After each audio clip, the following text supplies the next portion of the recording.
여러분 반갑습니다. 우리 이제 세 번째 마지막 시간 마태복음에 대해서 강의를 나누려고 하는데 마지막에는 모세와 예수님을 비교하는 모습, 마태가 어떻게 예수와 모세를 비교하는지에 대해서 한번 살펴보려고 해요. 자, 위에서 우리는 예수님의 탄생하고 생애에서 어떻게 예수가 모세와 종종 비교되고 있는지에 대해서 잠깐 살펴보았어요. 특별히 제가 앞에서 5개의 큰 가르침이 마태복음에 있다라고 이야기했어요. 그죠? 그리고 끝날 때마다 concluding formula, 마침의 공식을 통해서 예수님이 그 가르침들을 마무리하고 있는 것을 우리가 살펴보았어요. 그런데 특별히 5장에서 마태복음 5장에서 7장에 보게 되면 산상수훈이 등장을 해요. 예수님이 높은 산에 올라가서 가르침을 전해요. 수천 명의 사람들 앞에. 근데 우리는 궁금해요. 왜 예수님은 가르침을 하는데 평지나 혹은 마을에서 하지 않으시고 산으로 올라가실까? 사람들을 데리고 등산하기도 힘든데, 저도 요즘 운동을 하기 위해서 호수도 돌고 등산도 하고 가는데 태조산 올라갔는데 무릎 관절도 땡기고 허벅지 다리 땡기고 하고 힘들었어요. 등산하기 쉽지 않은데 왜 예수님은 산으로 굳이 올라가서 사람들에게 산상수훈을 전하면서 가르침을 전할까? 왜 그럴까? 유대인들은 시내산에서 모세가 율법을 전해준 사건이 자기들의 민족의 시작으로 봐요. 그래서 여기서 마태는 그렇게 이야기를 하는 거예요. 예수님이 산으로 올라가서 제2의 모세가 돼서 산으로 올라가서 이제 가르침을 전하는 거예요. 그래서 모세의 시내산 사건하고 예수님이 산에서 가르침을 전하는 사건을 대조하고 있어요. 그래서 산상수훈에 나오는 5장 7장에 나오는 마태복음의 산상수훈은 이제 예수님께서 새로운 이스라엘을 만드시는데, 이 새로운 이스라엘, 자기를 따르는 새로운 이스라엘 사람들이 살아야 할 삶의 원칙으로 제시하고 있는 거예요. 그래서 모세는 율법을 제시를 했잖아요. 그죠? 율법을 가져다 주었어요. 그래서 율법은 뭐예요? 이스라엘 사람들이 살아가는 삶의 원칙을 의미해요. 마찬가지로 산상수훈, 산에서 예수님이 전하는 가르침은 이제 예수님을 통해서 새롭게 형성된 새로운 이스라엘이 살아가는 삶의 원칙을 의미해요. 다시 말하면 하나님 나라에 속한 하나님의 백성들이 살아야 될 삶의 원칙, 즉 새로운 율법이 예수님에 의해서 산에서 주어지고 있다는 거예요.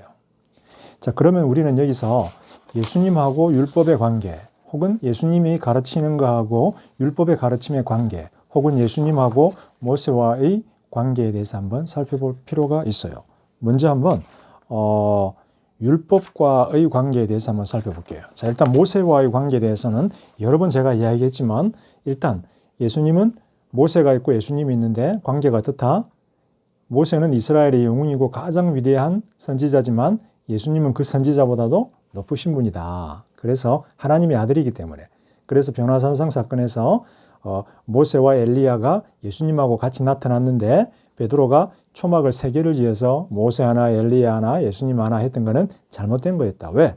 예수님은 하나님의 아들이니까 더 높은 곳으로 가셔야 되기 때문에. 즉 모세보다 훨씬 높으신 분이다라는 거예요. 그럼 율법과의 관계는 어떻게 될까? 예수님하고 그걸 한번 우리가 지금 살펴보고 싶어요. 자, 먼저 우리 많은 크리스찬들은 예수님이 오셔서 율법을 폐기시켰다, 혹은 율법을 파괴했다라고 이렇게 생각을 해요. 그래서 더 이상 우리는 율법을 지킬 필요가 없다. 이 부분에 대해서 우리가 조금 조심할 필요가 있는데, 왜냐하면 마태복음 5장 17절을 한번 펴보세요. 마태복음 5장 17절을 펴면 마태 같은 경우는 유대인이었기 때문에 율법에 대한 강조를 많이 하고 예수님의 사역하고 율법의 사역하고 연관성이 있는 걸로 봐요. 자, 그래서 마태복음 5장 17절 예수님 이렇게 이야기하세요.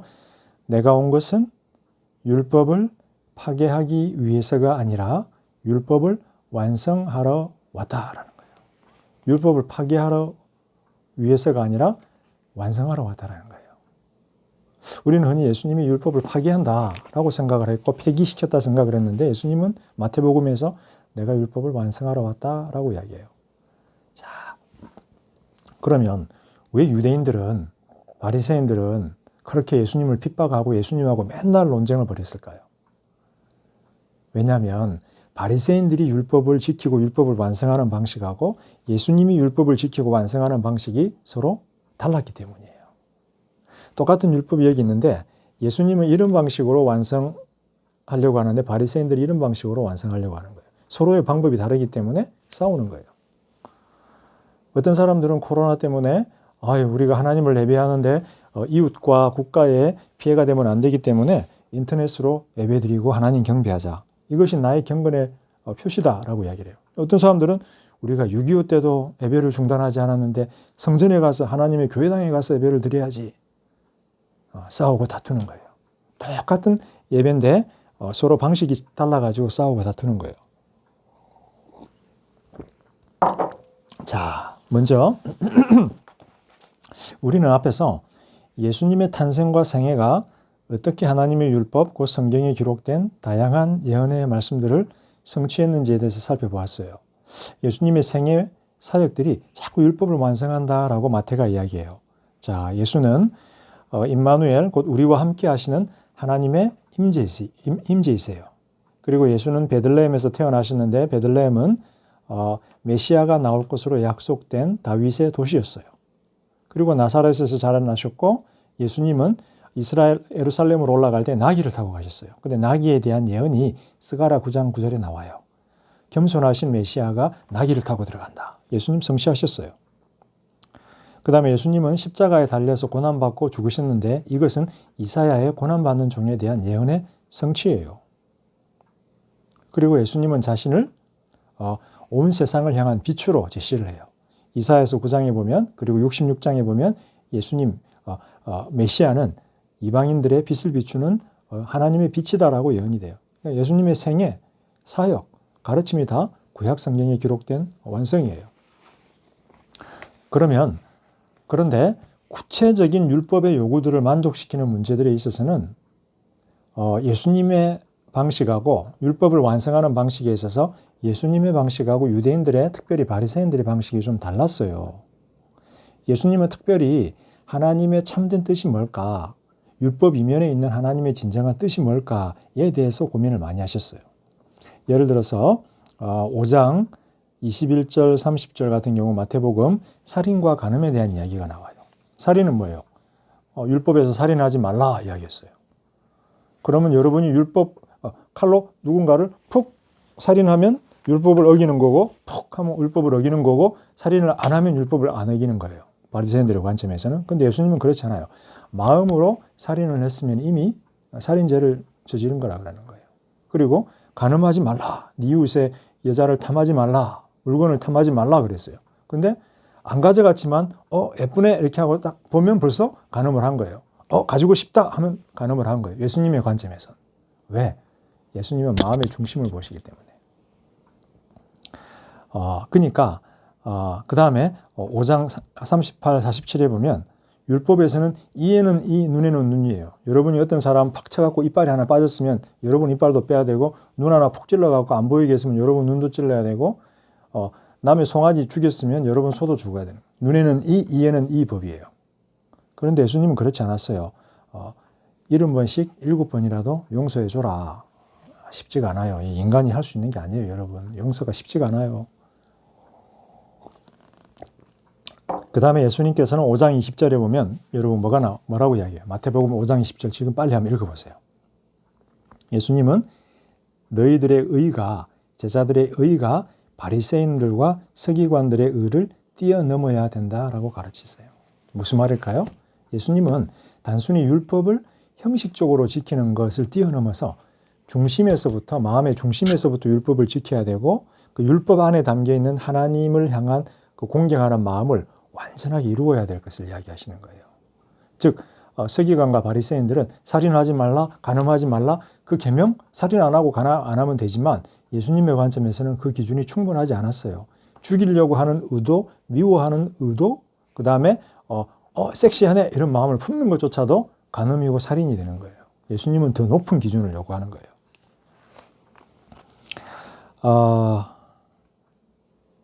그 다음에 예수님께서 종종 바리새인들과 사두개인들하고 논쟁을 벌이시면서 종종 예수님께서 그들을 시험에 들게 하세요. 유대인들에게 있어서 제일 중요한 법은 할례법이고 그 다음이 안식일법이에요. 그 다음이 음식법, 정결에 관한 법인데 할례법은 뭐 예수님도 본의 아니게가 아니라 이스라엘 사람이라 태어나신 지 할례를 행하셨어요. 그래서 이 안식일법하고 음식법 이 두 가지를 가지고 종종 예수님이 바리새인들하고 충돌을 하시는데 첫 번째 안식일. 자, 안식일을 거룩하게 지키려고 하면 여러분 일을 해야 되나요? 안 해야 되나요? 여러분 일을 하시면 안 돼요. 알바도 하면 안 되고 그러면 안식일 날 교회 가기 위해서 버스 타는 건 어때요? 돈 내고 돈 쓰는 건 어때요? 여러분이 안식일 날 교회 가기 위해서 버스 타고 돈 쓰고 하면 누군가는 일해야 되잖아요. 안식일을 어기게 되잖아요. 그래서 여러분은 안식일 날 버스도 타면 안 되고 돈도 쓰면 안 돼요. 이게 이스라엘 사람들이 이해하는 안식일법이에요. 그래서 여러분들이 혹시 이스라엘에 가시게 되면 주일이 아니라 토요일 날 안식일 날 거리를 돌아보면 장사를 안 하고 호텔에서도 엘리베이터가 자동으로 왔다 갔다 해요. 병원만 제외하고 모두가 다 쉬어요. 자, 안식일 날 그런데 예수님이 손이 이렇게 마른 사람이 하나가 있었어요. 손이 마른 사람이 하나가 있는데 운동을 안 해서 근육이 없는 사람 말고 손이 진짜 말라버린 거예요. 예수님이 서기관하고 바리새인들 앞에서 질문해요. 고치는 게 옳리, 고치지 않는 게 옳리? 하나님 앞에서. 바리새인들은 대답이 당연하죠. 안식일 날 고치면 어떻게 일하면 안 되잖아. 예수님이 고쳐줘요. 그러면서 질문해요. 너희 자식들 중에 하나가 우물에 빠졌으면 안식일을 안 고칠 거니? 고치라는 거예요. 왜? 안식일의 목적을 지키라는 거예요. 안식일의 목적은 뭐예요? 일을 하지 말아라가 안식일의 목적이 아니라 일을 하지 않음으로써 네가 쉼을 얻고 사람들이 쉼을 얻고 하나님 앞에서 편안하게 지내는 게 안식일의 목적인 거예요. 그러니까 이 손이 아픈 사람은 쉬지를 못하고 있는 거예요. 마음이 괴로워서. 근데 예수님이 다 고쳐주시니까 마음에 쉼을 얻잖아요. 이게 참된 안식일이라는 거예요. 예수님의 율법을 지키는 방식은 본질적인 것을 추구를 했었어요. 자,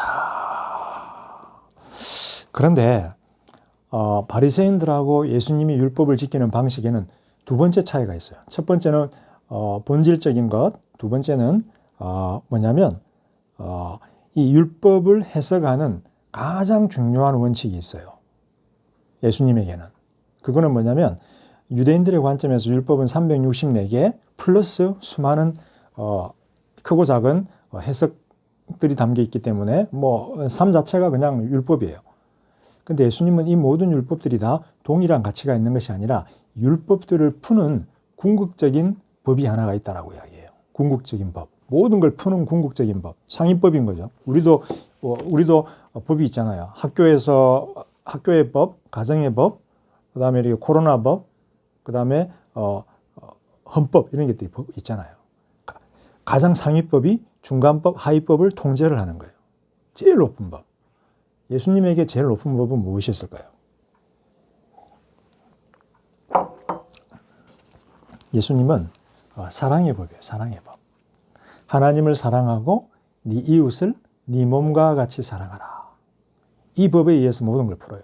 그래서 예수님은 안식일 법을 지키는 것 뭐예요? 사람을 정말 사랑하느냐라는 거예요. 하나님을 사랑하느냐라는 거예요. 아파하는 사람, 힘든 사람을 고쳐주면 안식일 날 그 사람을 사랑하는 거예요. 그 사람을 사랑하는 거면 그 사람의 창조주이신 하나님을 또 사랑하는 거예요. 근데 마음속에 내가 안식일 날 법 지켜야지 하면서 아픈 사람 안 도와주고 너 왜 이래 하면서 하는 거는 그 사람을 사랑하는 게 아니에요. 하나님 사랑하는 게 아니에요. 그래서 예수님의 모든 법을 푸는 궁극적인 법은 사랑이에요. 하나님을 사랑하고 이웃을 네 몸과 같이 사랑하고. 사랑이 이웃을 나보다 사랑하라가 아니라 네 몸과 같이 사랑하라 그러잖아요. 때로 우리는 우리 자신을 너무 희생하면서 남을 사랑하려고 하는데 우리는 근본적으로 그런 존재들이 아니에요. 우리는 근본적으로 이기적이고 자기중심적인 사람들이기 때문에 나만큼만 다른 사람을 사랑하면 되는 거예요. 나만큼만 다른 사람을 사랑하면 그만큼 또 되는 거예요. 자, 그래서 그게 예수님의 태도고, 자, 근데 율법 중에서 특별한 법들이 있어요. 할례, 아까 할례, 할례 말고 아까 할례가 있었고 안식일법이 음식법이 있었죠. 자, 그럼 음식법에 대해서 한번 이야기를 하고 그다음 할례에 대해서 한번 이야기를 해봅시다. 자, 음식법.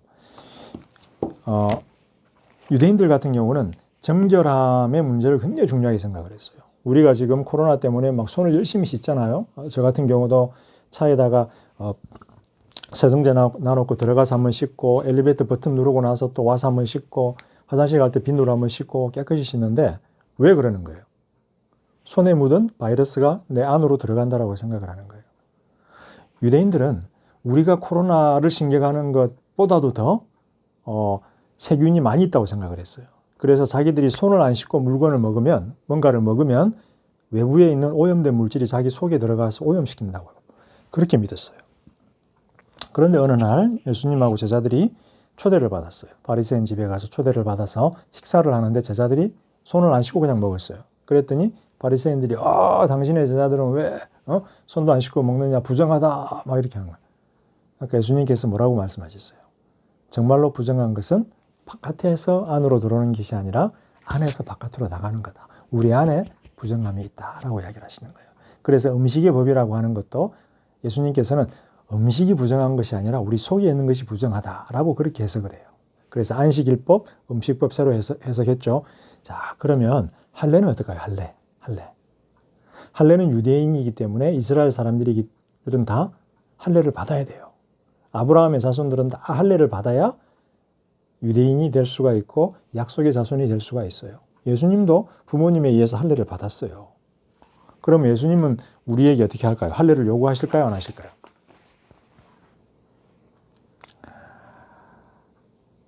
자, 그럼 이렇게 생각을 해봐요.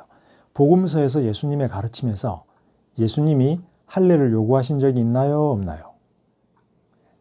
예수님은 할례를 한 번도 요구하신 적이 없어요. 한 번도 요구하신 적이 없어요. 왜 그럴까?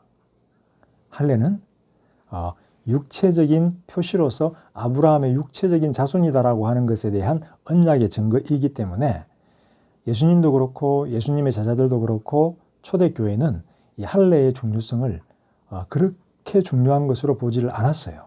왜냐하면 이제 당신이 하나님의 자녀가 된다라는 것은 아브라함의 육체적인 자손이 되는 것이 하나님의 자녀가 되는 것으로 유대인들은 생각했지만 예수님이나 제자들은 하나님의 자녀가 되는 것은 아브라함과의 육체적인 관계가 아니라 예수님과의 관계, 하나님과의 관계, 그 다음 할례받은 깨끗한 마음을 통해서 이루어진다라고 생각을 한 거예요. 그래서 믿음 혹은 세례가 영적인 할례고 영적인 하나님의 자녀됨을 규정하는 것으로 본 거예요. 그래서 재밌게 할례에 대한 이야기는 예수님이 한마디도 하지를 않아요.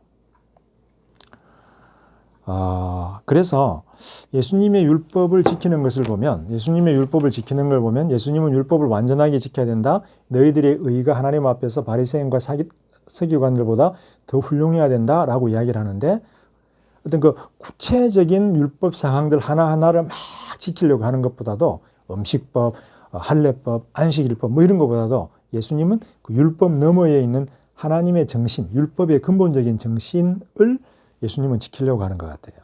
그래서 구체적인 율법의 계명 너머에 있는 그 정신, 율법의 정신이 뭘까? 그걸 예수님은 한마디로 하나님을 사랑하고 경외하고 네 이웃을 네 몸과 같이 사랑하고 수직적, 수평적인 거예요.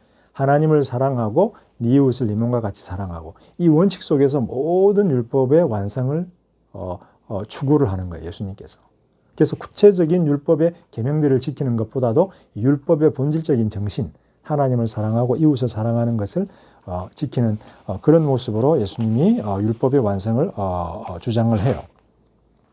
자, 이렇게 해서 대충 우리가 마태복음에 대한 내용을 여러분 정리를 한 것 같아요.